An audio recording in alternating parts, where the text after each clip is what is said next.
Berana kalau batuk bersin dalam semayang, adakah membatalkan semayang? Jika benar tahap sekuat mana batuk bersin boleh dalam semayang?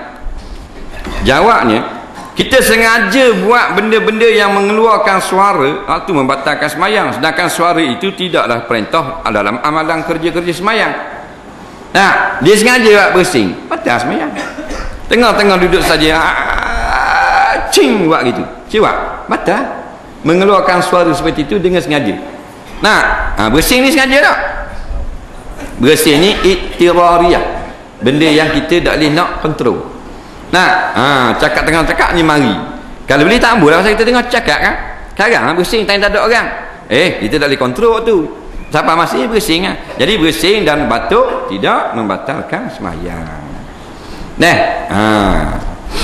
Cuma semua ulama sebut dalam bab Fatihah, kalau kita berpanjangan sangat batuk dan bersin itu, dia memutuskan mualak Fatihah. Kalau sedikit batuk tak putus walak, boleh sambung lagi Fatihah. Tapi tengah Maliki Yaumiddin bersin saja kat 15 minit, khating. Nak kena baca semula Fatihah. Tu ulama sebut.